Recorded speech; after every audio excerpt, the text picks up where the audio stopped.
माननीय देश के प्रधानमंत्री राजा बाबू उर्फ पनौती उर्फ नासपीटा उर्फ मनहूस उर्फ अनलकी मैन 24 में कांग्रेस सत्ता में आ गई तो इन लोगों ने जो लूट खसोट मचाई है हिंदुस्तान की सरजमी पे, इन लोग का स्थान कहाँ होगा। पनौती शब्द ऐसा चिपका है ना माननीय प्रधानमंत्री को। चुनाव आयोग तो चाटुकार बैठा हुआ है, दलाली कर रहा है, भाजपा के ऑफिस में बैठ करके मुजरे सुना रहा है। अपने में पढ़ी तो नानी याद आ गई है इनकी, इनको समझ में नहीं आ रहा है हिंदी। देश का पहला प्रधानमंत्री है जो मणिपुर नहीं गया। तो आप बताइए, ये नासपीटा नहीं है, मनहूस नहीं है, पनौती नहीं है तो है क्या। प्रधानमंत्री नहीं मानते हैं, परिधान मंत्री मानते हैं। ये जितना कपड़ा बदलते हैं उतना कपड़ा तो मुगले आजम में, उतना ड्रेस तो मधुबाला भी नहीं बदली होंगी। नमस्कार, मैं ब्यूटी गिरी और आप देख रहे हैं नेशनल दस्तक। 5 राज्यों के चुनाव में बस एक राज्य अब वोटिंग के लिए रह गया है और 4 राज्यों में चुनाव हो चुके हैं, वोटिंग डल चुकी है। और लास्ट में जो था, आखिरी में राजस्थान में वोटिंग हुई है और जमकर वोटिंग हुई है।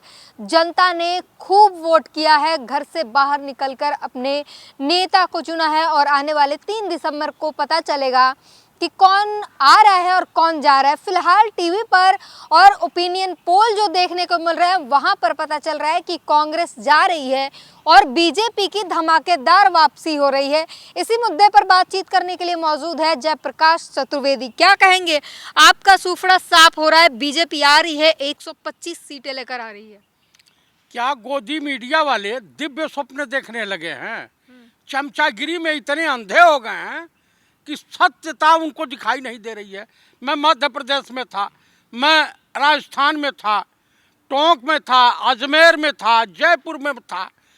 जनता जो कांग्रेस की 7 गारंटी योजना है उसको, जनता जो जन कल्याणी योजना है, जनता इतना सर हाथों पे लिया है कि जिसकी कल्पना की ही नहीं जा सकती कि ऐसी योजनाएं पूरे हिंदुस्तान में हैं। केवल राजस्थान एक ऐसा प्रदेश है जहां पे 50 लाख रुपए तक इलाज मुफ्त है। गरीब आदमी को अगर कोई भयंकर बीमारी हो जाए या कुछ होता है तो 50 लाख तक का इलाज सरकार करवाएगी।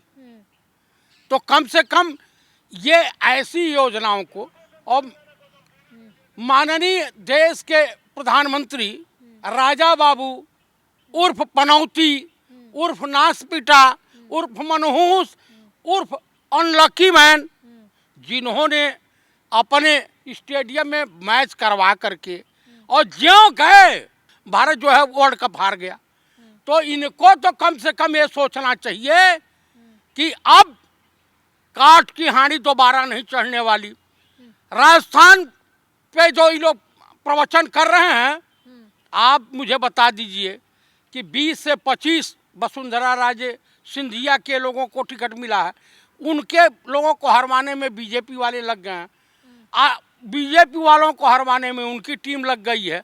तो इनके घर में तो आपसी कलह है। और 3 तारीख चुनाव के बाद, काउंटिंग के बाद बहुत बड़ा बीजेपी कार्यालय में बगावत होने जा रही है। आपको अंदर की खबर है? मैं आपको बता रहा हूँ, तमाम जगह चर्चाएं हैं, तमाम पत्रकारों के भी सुगमुगाहट है। मैं भी सुनते रहता हूँ, मैं भी पता करते रहता हूँ, मैं भी इसी देश का नागरिक हूँ, तो मुझे जानकारी है। पता चला कि यूपी में योगी आदित्यनाथ और देश के माननीय गृह मंत्री अमित शाह के भी स्थान गई है। वहाँ ओबीसी ये मुख्यमंत्री देना चाह रहे हैं। केशव प्रसाद मौर्य कैबिनेट मीटिंग का बहिष्कार कर रहे हैं, कैबिनेट मीटिंग में नहीं गए। उसके बाद जो दीप उत्सव जो जन्म था वहाँ नहीं गए। तो आपको इससे नहीं लग रहा कि बीजेपी के अंदर खुद बगावत हो रही है? और पंडित राहुल गांधी बीजेपी के लिए वो खौफ बन गए हैं कि इनके नेताओं को, इनके कार्यकर्ताओं को, अंधभक्तों को, इनके आईटी सेल को उठते बैठते सोचते समझते सपने में भी जो पंडित राहुल गांधी दिखाई दे रहे हैं, कांग्रेस दिखाई दे रही है कि अगर 24 में कांग्रेस सत्ता में आ गई तो इन लोगों ने जो लूट खसोट मचाई है हिंदुस्तान की सरजमी पे, इन लोग का स्थान कहाँ होगा, ये सोच करके ही खौफ राहुल जता। गांधी से कोई नहीं डर रहा है और बीजेपी तो बिल्कुल नहीं डर रही है।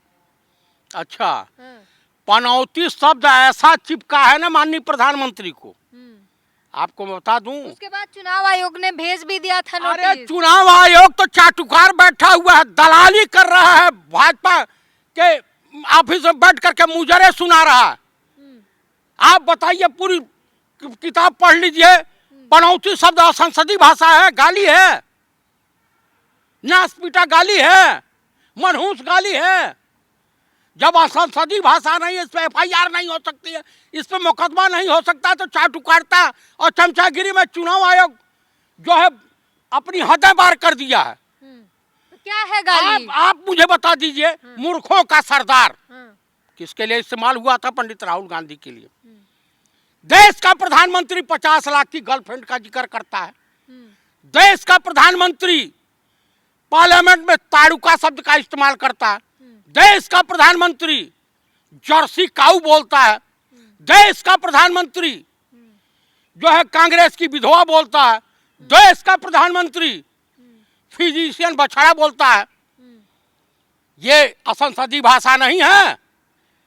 अपने में पढ़ी तो नानी याद आ गई है इनकी, इनको समझ में नहीं आ रहा है हिंदी कि आप पे जो पढ़ेगी तो क्या, जो दूसरे के लिए गड्ढा तैयार करता है उसके लिए ईश्वर पहले से ही पोखरा, तालाब और दलदल तैयार कर देते हैं। तो अब इनके दिन लद गए हैं, अब इनकी साख समाप्त हो गई। देश का पहला प्रधानमंत्री है जो मणिपुर नहीं गया। देश का पहला प्रधानमंत्री है मिजोरम के मुख्यमंत्री ने प्रधानमंत्री के साथ मंच शेयर करने से मना कर दिया। और जाकर के आप जो है फेंकोगे, झूठ बोलो, बार बार बोलो, नफरत फैलाओ। आप लोगों ने ठेका ले रखा है प्रधानमंत्री को अनाप शनाप बोलने का, कुछ भी बोलते हैं। पद की गरिमा है कि नहीं? कांग्रेस पद की गरिमा करती है कि नहीं प्रधानमंत्री के? आज तक स्वतंत्र भारत के इतिहास में पंडित अटल बिहारी वाजपेयी जी भी प्रधानमंत्री रहे हैं, उनके खिलाफ उनका तो सम्मान विपक्ष भी करता था, क्योंकि वो ऐसे कोई उलूल जुलूल काम नहीं करते थे। और देश के प्रधानमंत्री तमाम रहे हैं, उनका सम्मान होता है। आखिर इनका सम्मान देश की जनता क्यों नहीं कर रही है? जनता कर रही है, आप लोग बदनाम नहीं कर रही है। अगर पुलवामा नहीं करवाए होते ही सब, तो मैं आपको दावे के साथ कह रहा हूं कि ये नहीं होता। नेताहू बेंजामिन पीस रहे हैं आप, मतलब बीपी हाई हो जाएगा आपका। ये बेंजामिन नेताहू कोई पहले समर्थन दिए और पता चला कि इजराइल का सत्यानाश होने जा रहा, बड़ा गले मिल रहे।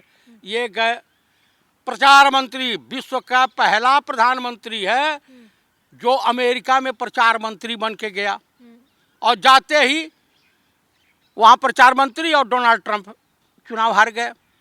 कहे अब की बार डोनाल्ड ट्रंप सरकार, अब की बार डोनाल्ड ट्रंप सरकार। वो चले गए तेल बेचने। उसके बाद ही बिन बुलाए चले गए नवाज शरीफ के वहाँ बिरयानी खाने। पता चला नवाज शरीफ हो निपट गए। जापान के प्रधानमंत्री को सब दोस्ताना याराना संबंध कर रहे थे, वो चुनाव भी हारे और उसके बाद जापान की जनता ने गोली मार दिया, वो भी अल्लाह को प्यारे हो गए। बेंजामिन नेताओं की स्थिति आप इजराइल की देख ही रही हैं, तो ये इनके जहाँ जहाँ पग पड़े हैं वहाँ वहाँ सत्यानाश हुआ है। भारत के प्रधानमंत्री बने तो विश्व गुरु बन गया भारत। जिस दिन प्रधानमंत्री बने तो 2 ट्रेन एक्सीडेंट कर गई। ये वंदे भारत ट्रेन को झंडी दिखाए, वो जा करके आगे भैंस से टकरा गई और पूरी ट्रेन जाम हो गई। कोरोना इनके प्रधानमंत्री तो काल में आया और देश के कब्रिस्तानों में जगह नहीं बची, शमशान घाटों में जगह नहीं बची। तो आप बताइए कि जब से ही प्रधानमंत्री बने हैं रुपया 82 के पार चला गया, डीजल और पेट्रोल चला गया 100 के पार। तो आप बताइए, ये नाश पीटा नहीं है, मनहूस नहीं है, पनौती नहीं है, तो है क्या? तो आप प्रधानमंत्री के लिए, जो भारत का प्रधानमंत्री, उसके लिए आप ऐसे शब्द का इस्तेमाल करेंगे? मैंने अपशब्द का इस्तेमाल नहीं किया, मैंने कोई गाली नहीं दी है, मैंने कोई असंसदीय भाषा का प्रयोग नहीं किया है। इनको डिक्शनरी, एक तो अनपढ़ जाहिल, इस देश की जनता। आप प्रधानमंत्री भी नहीं मानते होंगे, हमको ऐसा लगता है। प्रधानमंत्री नहीं मानते हैं, परिधान मंत्री मानते हैं। वो क्या होते हैं, क्या बोलते हैं उसको, ये जितना कपड़ा बदलते हैं उतना कपड़ा तो मुगले आजम में, उतना ड्रेस तो मधुबाला भी नहीं बदली होंगी। इतने बड़े विद्वान हैं। अगर प्रधानमंत्री अच्छे कपड़े पहनते हैं, अच्छी प्रधानमंत्री, बात है। प्रधानमंत्री भारत का प्रधानमंत्री है। सुनिए, मैं आपको बता रहा हूँ, इस देश के राष्ट्रपिता हुए थे आधी धोती पहन करके और आधी ओढ़ करके, और 2.5 हाथ का पैना, लाठी भी नहीं पहना, लेकर के ब्रिटानिया गवर्नमेंट को 7 समुंदर पार। पंडित जवाहरलाल इस देश के प्रधानमंत्री हुए थे, जो फूलों की सेज को छोड़ करके, त्याग करके 14 साल जेल काटा। ये तो क्या किए, 30 साल 35 साल भिक्षा मांग के खाए, जो ये बयान देते हैं। पहले इन्होंने एमए किया, उसके बाद बीए किया, इनका बयान है। ठीक है, तो देश की जनता को बकलोल कब तक बनाएंगे? देश की जनता, बेरोजगार जवान, बेरोजगार छात्र, किसान, महिलाएं, और इन्हीं की सरकार में, इन्हीं के डबल इंजन की सरकार में मध्य प्रदेश में एक गरीब हिंदू के ऊपर और एक भाजपाई कार्यकर्ता घल घल मुँह रहा था। वो आंख से नहीं दिखाई दिया। महिलाओं को नंगा घुमाया जा रहा था। देश का प्रधानमंत्री मात्र 40 सेकंड बोला और 90 सेकंड पार्लियामेंट में बोला। अगर सुप्रीम कोर्ट नहीं बोला होता और डंडा नहीं दिया होता तो ये बयानबाजी भी नहीं करते, चुपचाप मौन व्रत धारण कर लिए थे। तो एक बार जान लीजिए, उतना बड़ा डरपोक, उतना बड़ा जो है महिमा मंडित और छपास वाला, छपास समझती हैं कि हर जगह मैं ही दिखाई दूं। और इनको अगर ड्रेस रिहर्सल नहीं होती है, क्या बोलते हैं उसको, हाँ रिहर्सल बोलते हैं ना, तो उसमें चला जाना चाहिए देश के प्रधानमंत्री को, ताकि किसी कंपनी का कपड़ा भी बिकने लगे।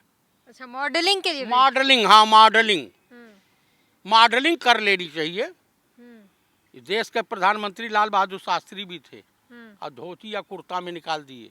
अच्छा, कहा जा रहा है कि एक राज्य से जा रही है बीजेपी, जो मध्य प्रदेश है, वहां से अगर थोड़ा बहुत जाने की संभावना है, तो 4 राज्यों में धमाकेदार आने की वो आसार बन रहे हैं। किसने आपसे कह दिया? ओपिनियन पोल चल रहे हैं। किसका ओपिनियन पोल? अंजना और मोदी की? अरे अंजना ओम कश्यप है, वो मोदी नहीं है। अरे भाई, उन्होंने कहा है, टीवी चैनल पे कहा कि मैं अंजना और मोदी, तो उनके पापा की चमचागिरी में बड़ी ज्यादा लीन है। दीपक चौरसिया या अर्णव गोस्वामी। तो अरे वहाँ की जनता कह रही है, तभी तो वो दिखा रहे हैं। ऐसा कहीं कोई जनता नहीं, कहीं पत्रकार दिखाई नहीं, तो जनता इन लोगों को ढूंढ रही थी। कहीं गए होते तो स्वागत समारोह भी हो सकता था, जैसे रमेश बिधुड़ी का हुआ स्वागत समारोह। जैसे रमेश बिधुड़ी को जनता ने दौड़ाया और जान बचा करके भागे। तो पब्लिक आने वाले समय में बीजेपी कार्यकर्ताओं को, आरएसएस वालों को अपनी आइडेंटिटी छुपा के घूमनी पड़ेगी, नहीं तो इस देश की जनता है भूत उतार देगी। जान लीजिए। मैं राजस्थान में पूछ रहे हैं, जनता पूछ रही है कि कांग्रेस ने कुछ किया नहीं है, बीजेपी से थोड़ी बहुत उम्मीद है, वहाँ भ्रष्टाचार है, करप्शन है, जो है वहाँ पर आज भी क्राइम के मामले में राजस्थान सबसे ऊपर आता है। उत्तर प्रदेश, मणिपुर, वहाँ तो राम राज्य है। और जो इनके मामा की सरकार थी, जहाँ पटवारी भर्ती में बोली लगती थी, 50% कमीशन वाली सरकार, उत्तर प्रदेश में वही है। उसके बाद आपका मणिपुर में देख ही लिए कि बच्चियां, औरतें नंगी घुमाई जा रही थी, इन्हीं की सरकार है ना। यहाँ करप्शन नहीं, राम राज है। वाह, क्या गजब का है आप लोग, जो है गजबे कहर पर पाते हैं आप लोग मीडिया वाले। अरे नेशनल दस्तक को लोग सुनते हैं, देखते हैं, पसंद करते हैं, तो कम से कम नेशनल दस्तक के आपके जो डायरेक्टर हैं। अच्छा एक बात बताइए, चुनाव तो सारे ईवीएम से ही हुए हैं, हाँ, तो आप कहते हैं कि बीजेपी ईवीएम हैक कर लेती है, आप कह रहे हैं जीत भी रहे हैं। मैं आपको जो बता रहा हूँ हाँ, कि जनता इतना बटन दबा दी है ना, हाँ, इतना बटन दबा दी है कुपित होकर के। राजस्थान में तो 75-77% वोटिंग हुई आम, लेकिन कुछ क्षेत्रों में कुछ जगहों पर 80% से ऊपर वोटिंग हुई है। हाँ। अब इनकी जो है चूल हिली हुई है। तो सारा वोट कांग्रेस को ही गया है। नहीं तो क्या बीजेपी को गया है? अगर मान लीजिए जिस दिन चुनाव का रिजल्ट आता है उस दिन पता चलता है कांग्रेस गई, फिर क्या कहेंगे आप लोग कि ईवीएम हैक हो गया? बिल्कुल नहीं कहेंगे।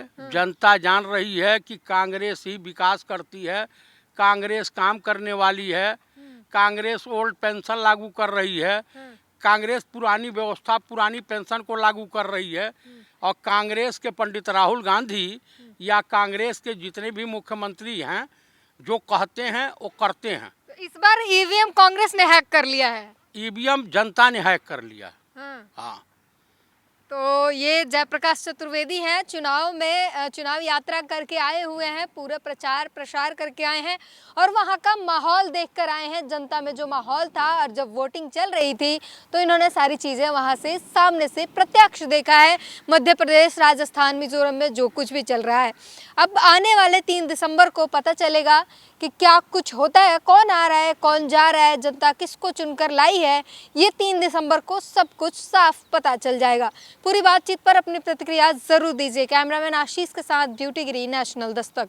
नेशनल दस्तक की आपसे गुजारिश है कि अगर इसको बचाना चाहते हैं तो नेशनल दस्तक को सब्सक्राइब करने के लिए रेड कलर के सब्सक्राइब बटन को दबाएं, फिर बेल आइकन की घंटी दबाएं। नेशनल दस्तक को बचाने के लिए बहुत जरूरी है कि हर खबर को शेयर करें, लाइक करें, कमेंट जरूर करें।